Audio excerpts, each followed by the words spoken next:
What if we had a translator for neurodivergent conversations to neurotypical brains? What if we had a translator for neurotypical brains speaking to neurodivergent brains? Hi, I'm Brett the Audio Boss. I take a strengths-based approach to autism and ADHD in the workplace. I have over 10 years leadership experience and training. I have a diagnosis of autism and ADHD. Today, I'm excited to bring you a conversation with Michael Daniel, the creator of the NeuroTranslator app. This is an app specifically designed for neurodivergent conversation. The app is described as a bridge in translating conversations between neurodivergent minds and neurotypical or holistic minds. I know for me, having a tool like this can help with being better understood, understanding situations that are confusing me, certainly social situations, understanding situations that maybe when I interact with an holistic person or an holistic situation, I don't know what's going on, I don't understand what's going on. This is a tool that can translate a lot of those scenarios and situations and explain it to me. And sometimes it can just be really exhausting to do the emotional labor of doing the work in those conversations, that having an app like this that you can invite another person into to take advantage of can actually help. One of the benefits of this app is that not only covers ADHD and autistic perspectives, it also covers dyslexia, and you can interact with, if I'm an ADHD only person talking to somebody who's AuDHD, or if I'm AuDHD talking to a neurotypical or an holistic mind. There are different flavors and combinations and ways that you can use this conversation and that you can use this app. And Michael and I are going to talk about that in the conversation today. Before we get started, I do want to share that Michael and I both are talking specifically about our lived experiences throughout this conversation, and we do not represent all perspectives or all identities under the neurodivergent umbrella. We are only able to speak to our own experiences. We do on occasion speak to the experiences that have been shared with us from other people. Michael starts off our conversation with explaining how he came to understand that he had autism and ADHD and how it showed up within his family. I also want to acknowledge that I think, especially on social media, the conversation is being heavily dominated at the moment by late diagnosed individuals such as ourselves. But it's important for us to recognize and support others that may not have the voice that we have and the reach that we have. I mean, I always grew up knowing that I thought differently to my friends and family. There was a lot of misunderstandings that happened. So, for example, I remember I was probably 8 years old, and my soccer coach or football coach, depending on where you're from, sat me down and tried to explain positions to me. And he drew on the paper a bunch of circles and said, okay, this is your position, so you stay in this circle, and that's where you play, right? So I then took that extremely literally, being AuDHD, went out onto the field, and I had scaled up in my mind, okay, there's this circle. Do not go out of this circle because this is my position. So, my parents would watch me every single weekend run along. I've reached this imaginary circle and just stop, and the ball would just roll past me. And everyone would be shouting, like, why aren't you getting it? And I'd come off the field and say, I wasn't, it was out of my position. So, stuff like that happened constantly throughout my life.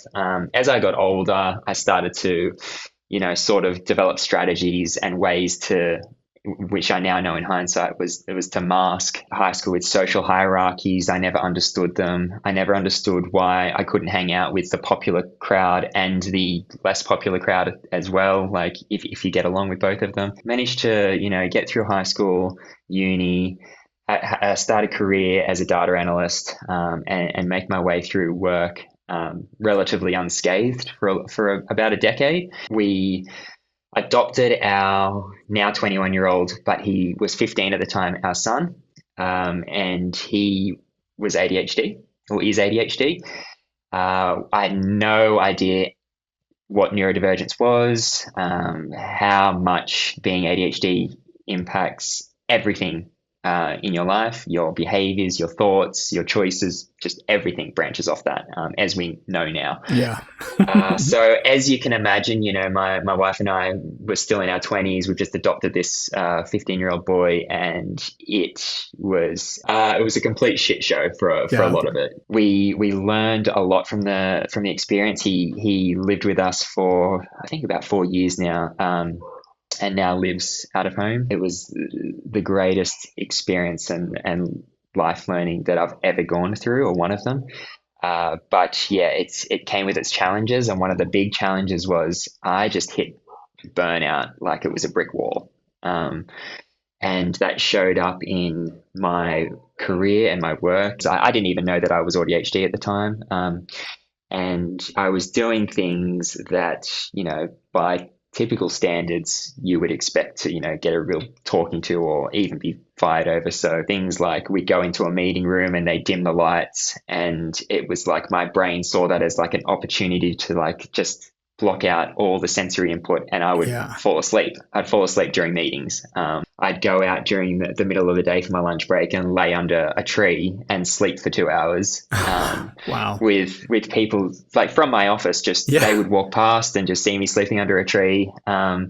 Because I was just so burnt out from this new addition of having a child in the house, the overwhelm that I felt and the intensity of like just having to go to work and not, at the time I was completely masked. So that in itself adds like a huge load to your mind, because you're constantly trying to fit in. And I had this ability to hyperanalyze conversations and almost just mirror back what the other person, like what I thought the other person wanted me to say.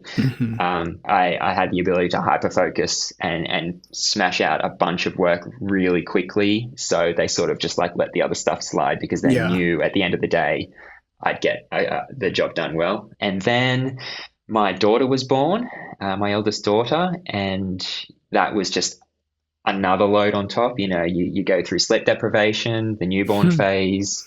She is neurodivergent. She's diagnosed autistic, and with that comes a lot of its own challenges. She would do certain unique behaviors that sort of stood out to everybody else, but to me felt really familiar. So it was this really strange situation where my wife would be completely in the dark, like why is she doing that? And it was almost like a sixth sense for me, where she'd do something, my wife would have no idea why, and the answer would just pop into my head, like, oh, she's trying to tell us this. And that kept happening over and over and over. Coming from my experience and being undiagnosed and not having any idea, I just thought she's just like me. She's inherited all of these quirky things that I used to do as a kid. Sensory stuff started showing up with her, or trying to let her be her authentic self and not try and push down emotions. And she was diagnosed as autistic at the age of 2. And being a young girl, that's almost unheard of, because they often go overlooked. I went to the library with her one day, and it just so happened that there was a book on the shelf called Divergent Mind. Everyone else had gone to sleep, and I was sitting there in the dark reading this book, and I felt goosebumps just travel all over my body. I felt this, like my whole body was tingling, because I was like, holy shit, this is my life that I'm reading about, not just my daughter's. Like, this just explains everything. It was like my brain was like, okay, we got the instruction manual that everybody else got when they were born. It doesn't fit this world, but you've got something to go off, right? At long last. So I started to learn about the unmasking process, and I read Unmasking Autism by Devon Price, a great book, highly recommended to everybody. And I went into my unmasking journey really naively, I think, thinking I'll find out all of these quirky things about myself, all these things that I suppressed as a child, because I felt unsafe to express or show. But I'm like an adult now, and like I have a career and kids, and like stuff what anyone else thinks, I'll be me. Like, I can finally be me. It was a very challenging experience, because I didn't just find out all these quirky things about myself. I also went through huge skill regression. So I hit burnout, like really deep burnout. Because now you're more awake to it now, and it's hitting, you're recognizing it harder. exactly. Like all these sensory issues popped up that I'd Hmm. just been able to sort of somehow ignore. Yeah. And it was like all of this was happening subconsciously. Like I Yeah. had no control. It was just like my brain had been picked up, smashed on the table, and Yep. now it was time to try and piece it back together into, Yeah. and it was like often it was just like trying this piece here. Oh no, that doesn't work. Trying Yeah. this piece here. Yeah. Like it was really brutal for, I would say, like 6 months to a year.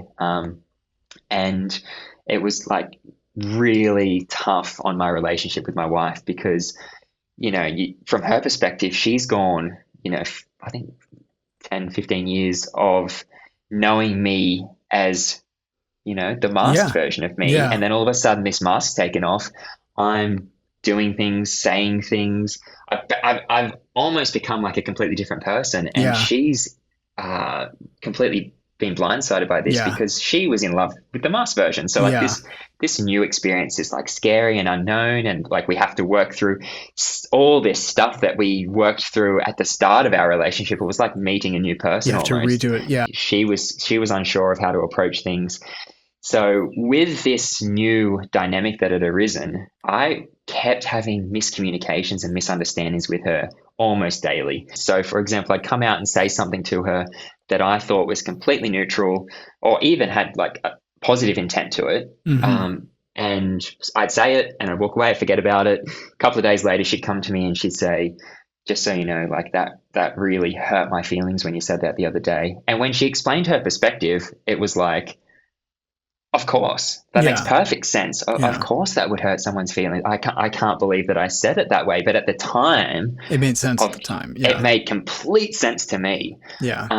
So that happened over and over and over, and it was really causing strain on our relationship. And this is where the whole idea of the app and NeuroTranslator really started to be born out of. It was out of the pain that I was experiencing. One of my special interests happened to be artificial intelligence. I'm going to build something that can help me sort of gather my thoughts that are now that I'm unmasked, they just feel like they're swirling and I have to pick one and hope that it's the right one. I just want to have something that can help me gather my thoughts, help me see the perspective of someone else, and sort of work out where this miscommunication is coming from. Hmm. So I built my own personal assistant to do this, and I used it for a couple of months without telling anybody. I didn't tell my wife, I didn't tell friends, I didn't tell anybody. I was just typing stuff in. And after a couple of months, my wife came to me one day and she said, "Things have been lighter around here. Like, what's going on?"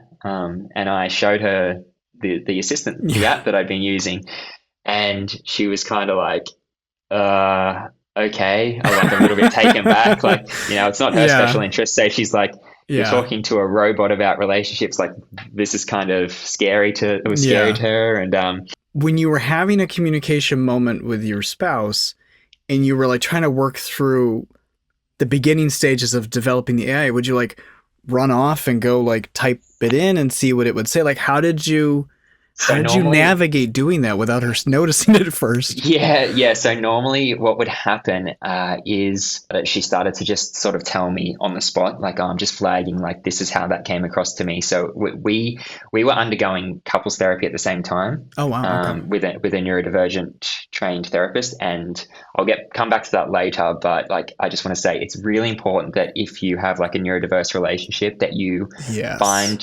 therapy with people that are qualified in that area. Yeah, absolutely. Because we've been through couples therapy with just a regular, quote unquote, neurotypical couples therapist years before, and it just did more damage than than it helped. Yeah, because if they don't understand, it just doesn't work. Yeah. So I got plenty of stories there, but Yeah. So what happened was, it would after the fact she'd tell me, and then I would put into this AI, "This is what I said. This is what happened. This was her reaction. This is what she said back to me.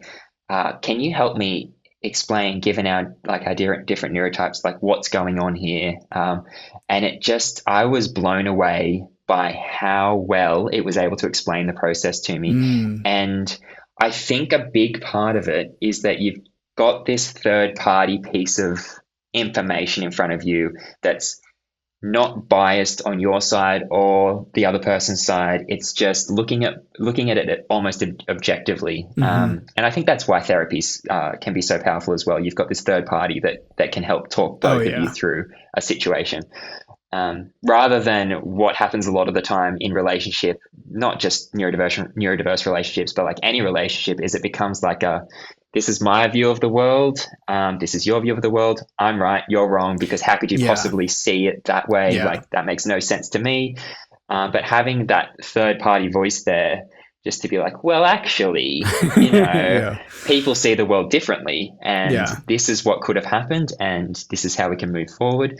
And things that would normally I'd ruminate on for I'd normally ruminate on for days, weeks, months, especially for like complex issues where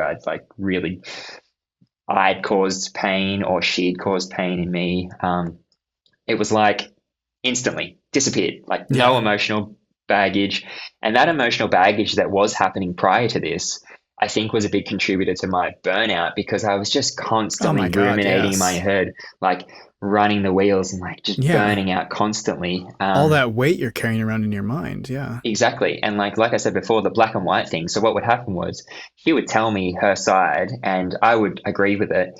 And I would instantly jump to, you're a bad person. Yeah. You said this, it hurt her feelings, and it makes perfect sense. So you must be a bad person. I know we're trying to be very specific to talk about our own personal experiences, but I feel like that's something that is quite common among so many of us, because I can completely relate to that, because it's just like, oh, I said the wrong thing. I feel horrible. I'm a horrible person. And it's just like, oh God, it's awful.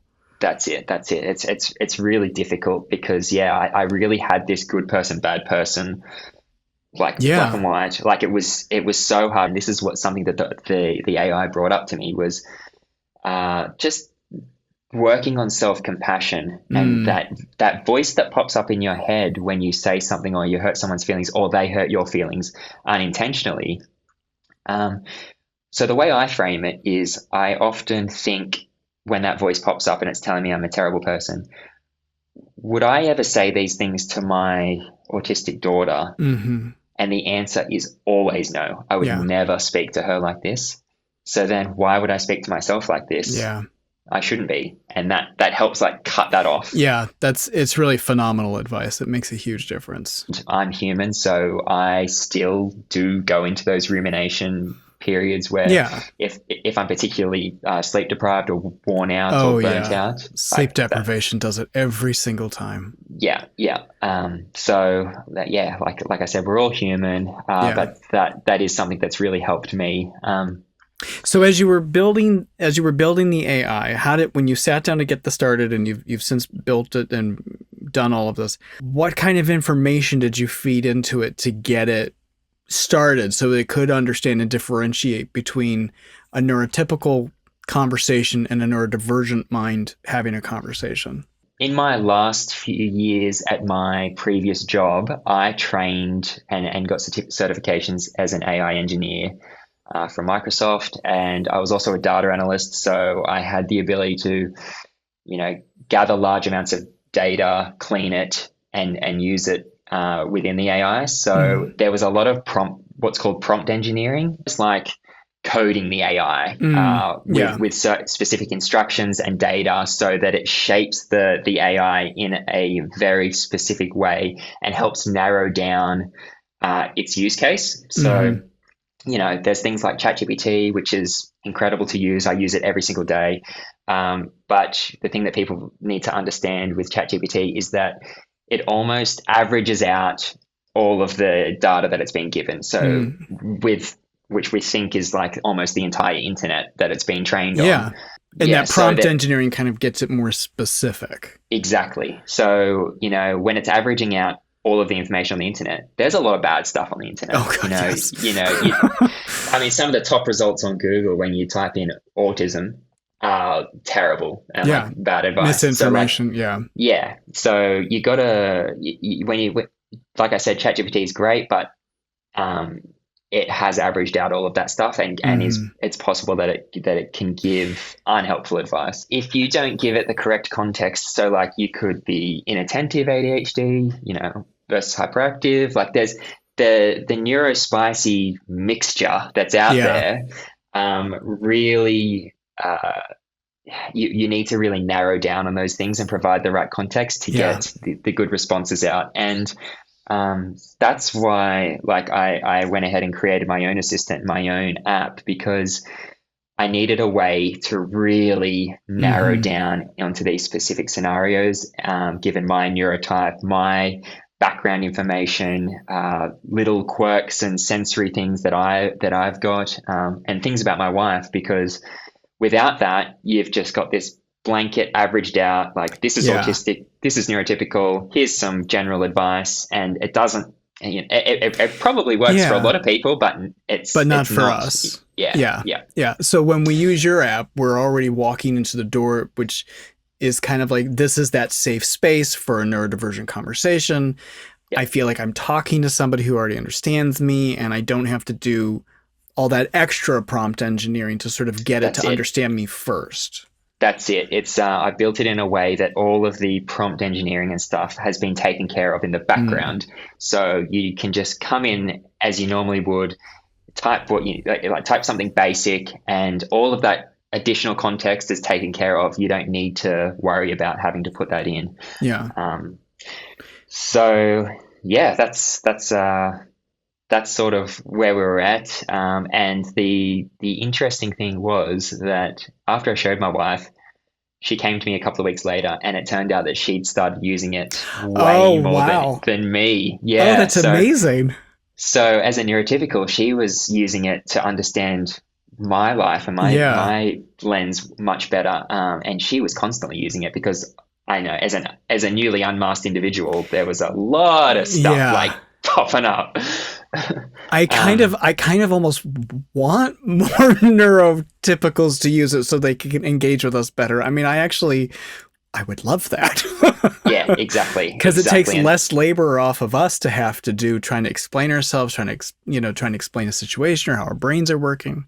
that's it. I think, and that's why, like, it says all over my website and all over the app. But I think from and this is just my opinion, but I think building from a meet as close as you can in the Mm-hmm. middle, and building from that foundation, and just understanding that we have different communication styles, is the most fertile ground to grow Yeah. this thing from. Yeah. Because I mean, otherwise you've got a bunch of neurodivergents that are just trying to learn how to mask, which is not good for us. Yeah. And you've got a bunch of neurotypicals that, they're just like probably getting burnt out themselves trying to just, Oh, yeah.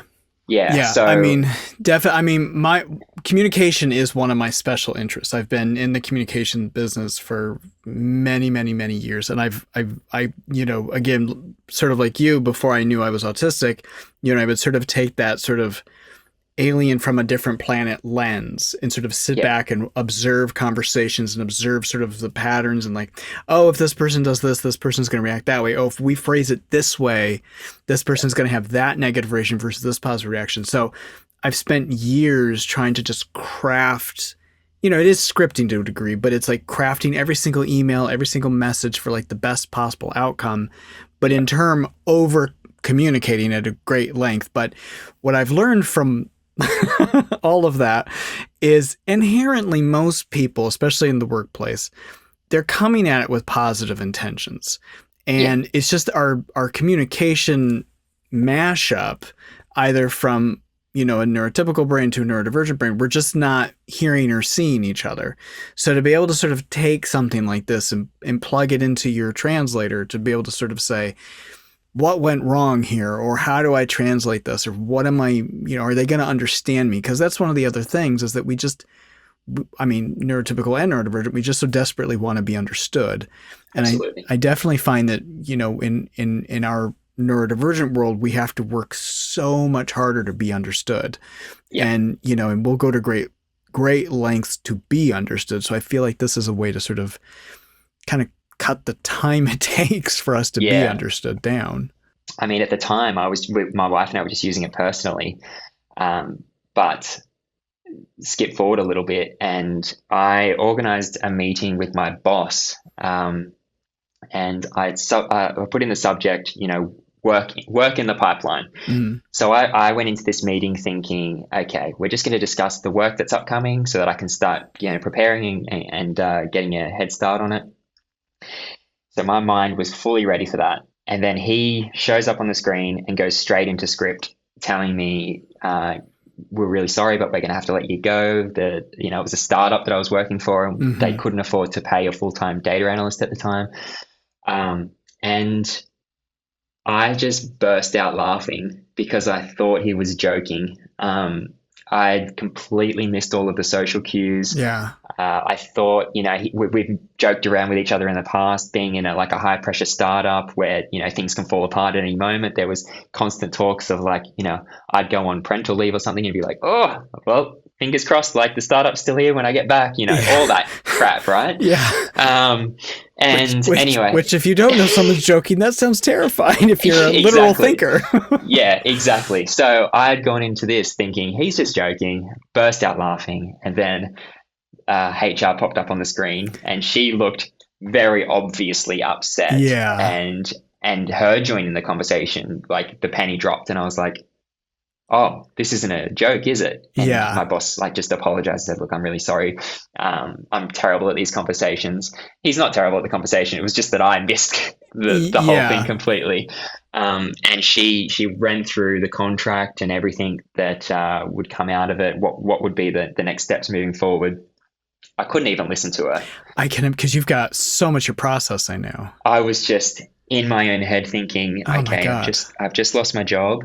Yeah. And I laughed out loud, what the, Yeah. So ended the call with her, and I just sat back and I got up and I walked out, told my wife, and luckily, my wife, she's the most supportive, loving, caring person you'd ever meet. I'm so incredibly lucky to have my wife. I just want to say that. So I told her what happened. And she laughed because she's oh my God. Yeah. And you have a very funny TikTok of this as well, I have to say. Yeah. That's just, I still, I understand why it happened now, but it was very cringy at the time. Yeah. And I left that meeting, and straight away, I do terribly with time to myself. My brain just kicks into overgear, and I'll try and meditate or something, and then finish the meditation and think, that's a new business idea. That's the ADHD kicking in. So that I left that meeting and I thought, okay, I'll try my best just to take today and do nothing, but tomorrow I'm going to release this AI to the public, and I'll release it for free, just for something to do. Hopefully it helps a couple of people, because if I'm experiencing this many misunderstandings, there's got to be other people. Yeah.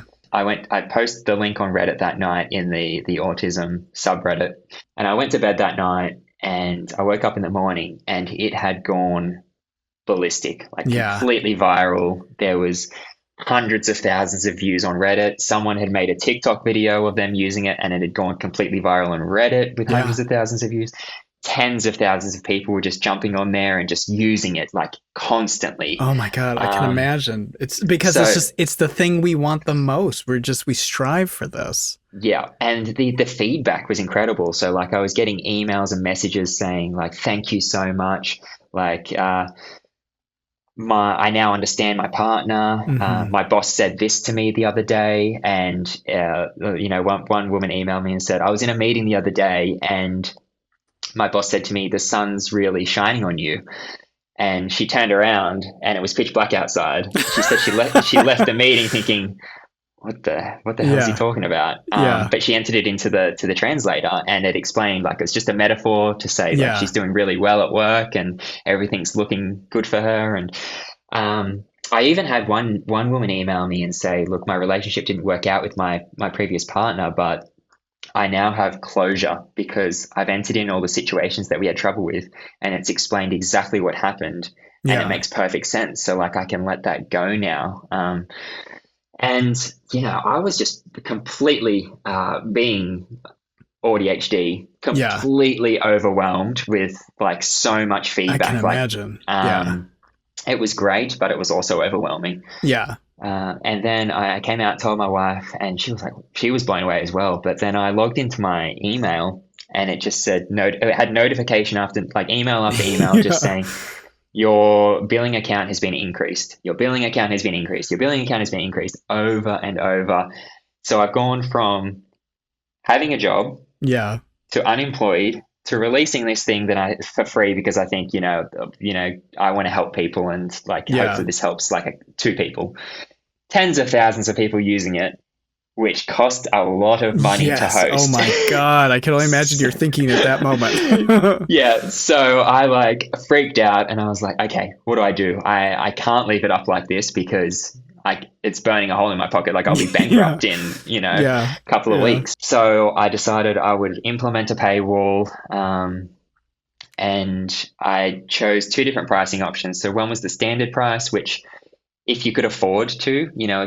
if you were lucky enough or privileged enough to be able to support me as a solo, now unemployed developer, you could select that option, or you could select the financial hardship option, which is just like helps me cover the costs of running the Yeah. app. But one of the pieces of feedback that I did get was, can you add more neurotypes? Yeah. So, I mean, at this point in time, I just thought I was autistic, Hmm. self-diagnosed.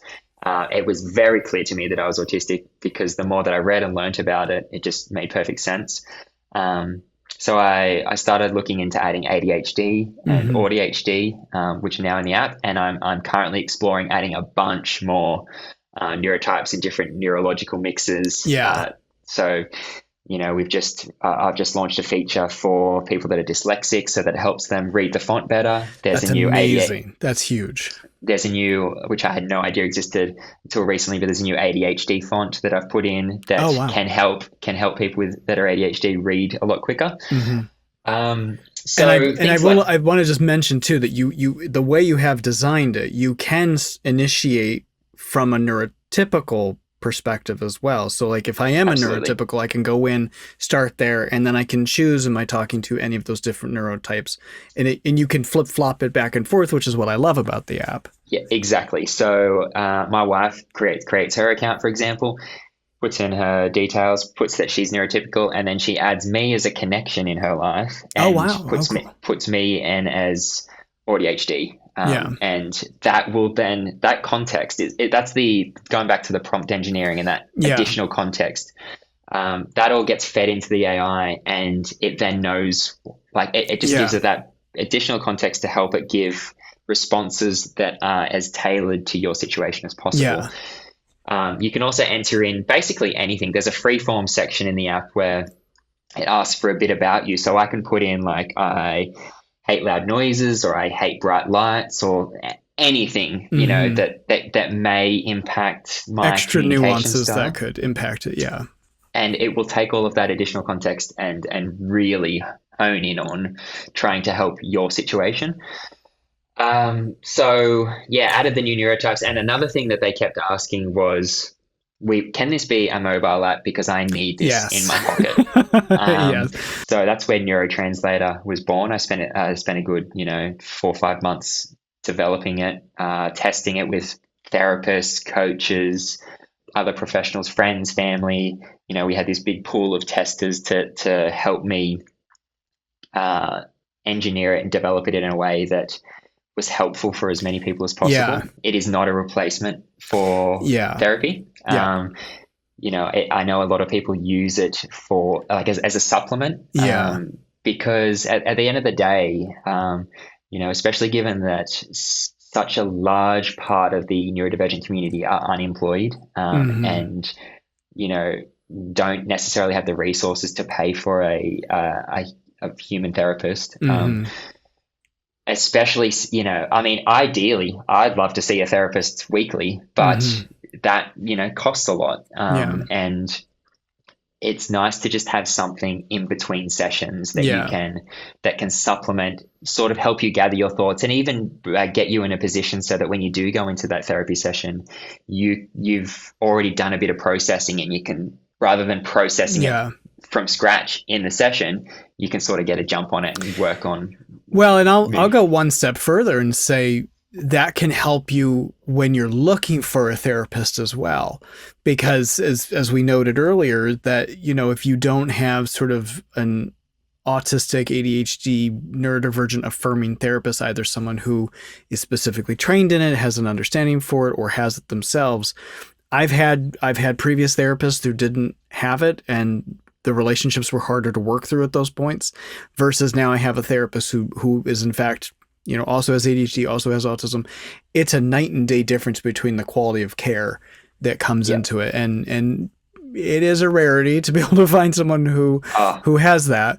Exactly. I mean, you could even talk to the app and say, I'm looking for a therapist. These are the issues that I'm having. Mm-hmm. This is stuff about me. And it can help you, you know, try and find a therapist that really suits you. Or even the type of therapy that you might need, because there will be different types of therapies for all of our different various needs. We've talked a lot about burnout throughout the conversation, certainly. And I know you've told me anecdotally before we did this interview that for some people, just having this app when they're in the middle of burnout, sometimes we struggle to find our words. It's hard for us to verbalize. It's not formally going nonverbal, but it's hard for us to just sort of have that energy to speak or to say the thing.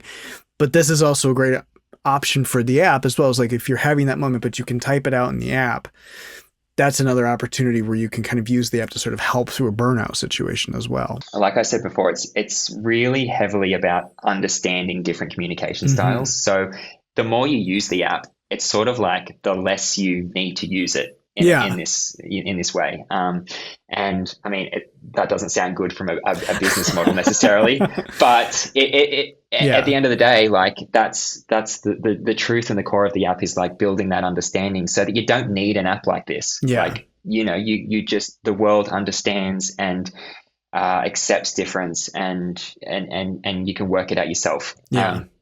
But what I would do when I was in those because when I am deep in burnout, I do like become non-speaking. It's really hard for me to, I've described before, like it's like these thoughts will start swirling in my head and I pick one, and like just trying to put words to that can sometimes be really difficult if I'm like really upset or overwhelmed. And I still had the ability to type things in. So I type it in, I get the response, and then I would just like go and show my wife, and she would see what had happened, her perspective, my perspective, and that was a way for us to communicate in that instance. And I I received an email the other day from a mother who, you know, she said she has a young daughter, and one of the things that crops up a lot in neurodivergent individuals is RSD, or a rejection sensitivity dysphoria. And if you've got it or you've experienced it, you know, like it's really hard to explain, but it's awful. It's like, you know, you experience rejection almost as like, I'm going to die. You know, like at times if it's bad enough, the rejection, especially at work, it can be devastating. Exactly. You know, so this mother emailed me and just said she was thanking me because her daughter had experienced some rejection that morning, and she was really struggling. She'd started, like, she wasn't speaking, she was struggling. They had to go to school, which, you know, when you're in that state, going to school, like, it's awful. The load on that for a child, like, is just, But she said, you know, I put some stuff into the app and I just started communicating back and forth with her through the app. And by the time we got to school, she was speaking again. She'd come out of the rejection sensitivity. And by the time the bell went, she was running off to play with her friends, like in a happy mood. And amazing. That's just incredible. That's like, the best. That makes all of this worth it, you know? It's like when I hear stories like that, it keeps me just like completely focused on this as like as a path, because you can't beat that. You've mentioned a couple of other, you know, you've grown with dyslexia and other things that you're putting inside the app for different perspectives. What more do you want to sort of grow with it in the next stage? Yeah, so ideally, I mean, at the moment, it's very heavily just relationship focused. Mm-hmm. So, I mean, and you can go in and put in your connections, and you can say things like, "This is my child, this is my partner, this is my coworker, my boss, student, teacher, whatever." So you can use it, but I really, moving forward, I want to sort of start to implement more work based Mm-hmm. features and functionality to it. Yeah. I've spoken with a bunch of professionals, neurodivergent professionals as well, that are working in the corporate sector, Mm-hmm. because I think the thing that people don't realize is there's just so many landmines Oh my in God, in yes. corporate work. Yes. From the moment you get to work and you step into that elevator Mm-hmm. as a neurodivergent individual, and someone brings up the weather outside, Yeah. you're instantly in this place of, okay, I have to navigate now. Yeah. So Yeah, those standard. Oh, what did you do this weekend? Oh, what are you going to do this week? Do you have any plans? And oh, how's the weather? All this, yes, all that small yeah, talk kind of stuff that is just, yeah, yeah, I know from my experience yeah, that there's a lot of leeway that can be given, and you yeah, can honestly probably get better results as an yeah. employer out of someone 100%. Yes, if if you you lean give. into their strengths and let them do what they do, and just frankly, get out of the way. Yeah, that's it. That's exactly it. So like, I've been very grateful in a lot of my career that I have had managers that have sort of just gotten out of my way, but I also have had bosses, and this is like part of my profile is PDA. So like, Yes, yeah, if I get even a sniff of something like micromanagement, yeah. my neurotype, my brain will just reject it. So Yes, that was going to be my next question for you about the yeah, app. yeah. So I have in my profile on the app, I have that I have PDA. It is going to come, like, I've written it into the freeform part, Mm-hmm. but it will come as an update as part of the new neurospicy Yeah, additions that you can add, yeah, because employers, it's the whole meeting in the middle thing again, where if you want, ultimately as an employer, you're after like results. You want your employees to be happy, mm-hmm. and if you can meet them in the middle and not trigger something like PDA, just by Yeah, sort of, okay, understanding what PDA is and sort of yeah. being able to take that step back and go, okay, Michael has PDA profile, which is, for anyone that isn't aware, PDA stands for Pathological Demand Avoidance. Mm-hmm. But a lot of the community actually refer to it as more pervasive drive for autonomy, Mm-hmm. because it's one of those things where you just, a lot of the time, you don't want to be told what to do. You're more than Yeah, happy to get the job done, yeah, but if there's expectations or pressure placed on you, yep, it makes it feel like, you just because you've said this, yeah. like, I don't want to do it anymore. It's like an immediate flip of a switch. Like it is a literal on-off switch. Yeah, You yeah. know, So a very good friend of mine is very strong in PDA, and if I even hint to the suggestion of something they're literally about to do, and I mention it in the wrong way, it's like, well, that's it.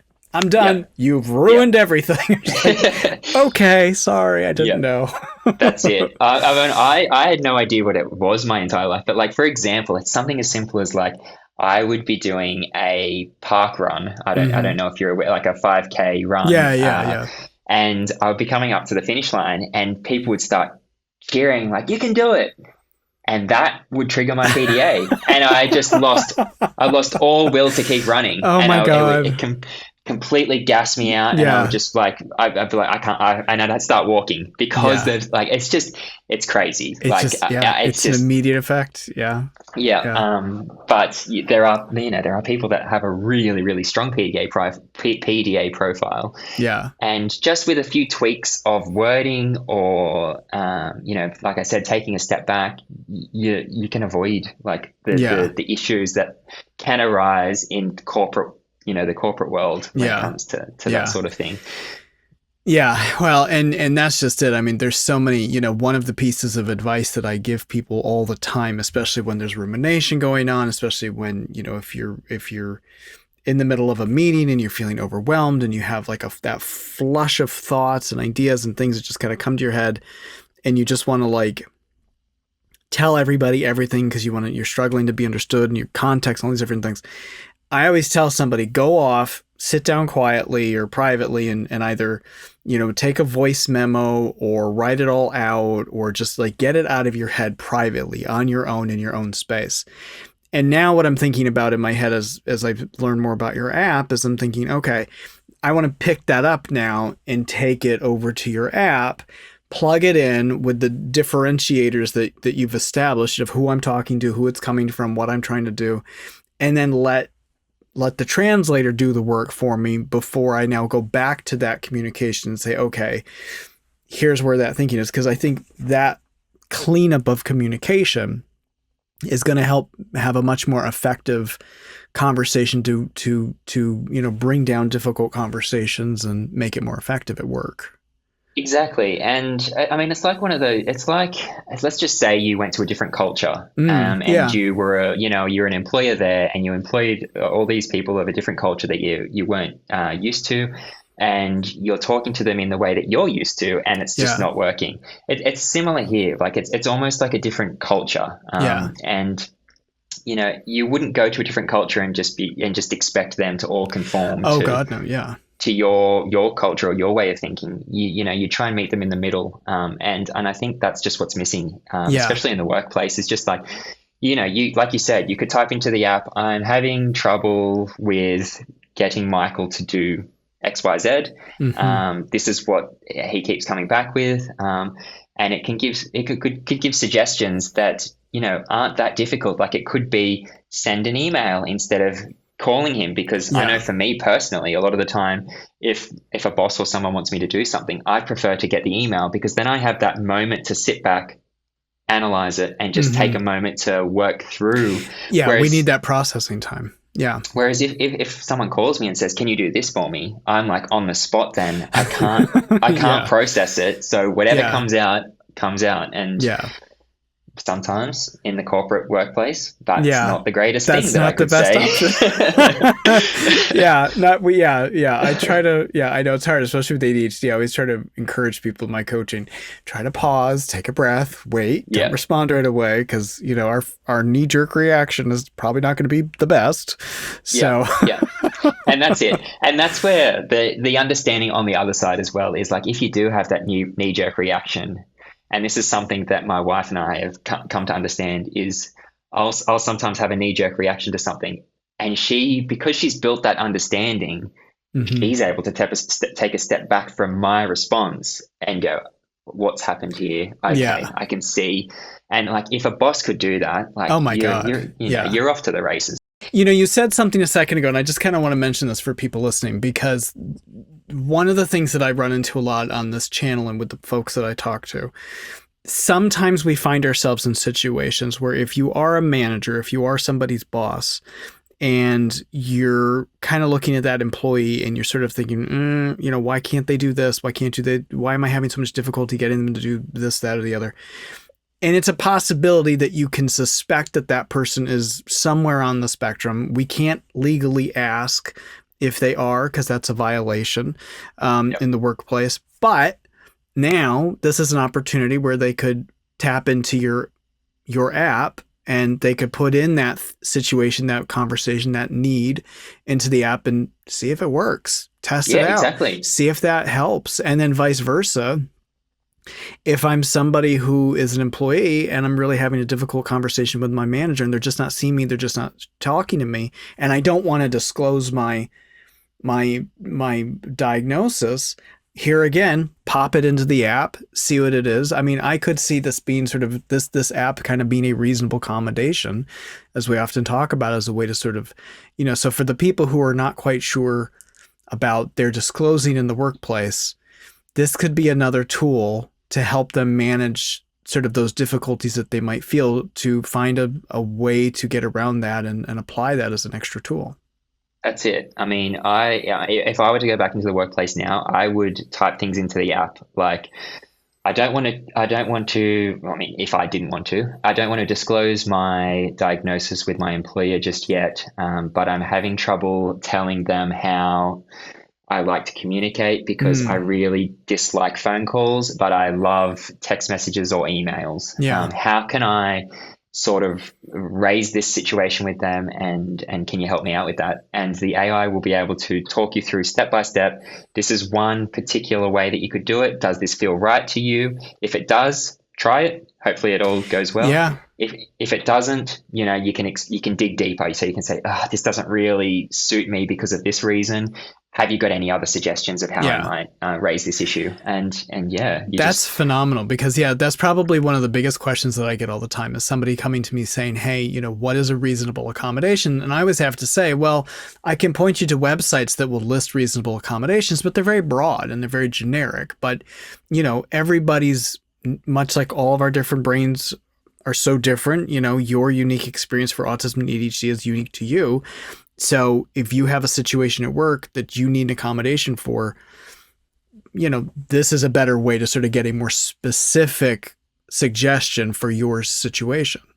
That's it. It's almost like using Google, like you mentioned, and seeing the websites, but the websites were based on your experience.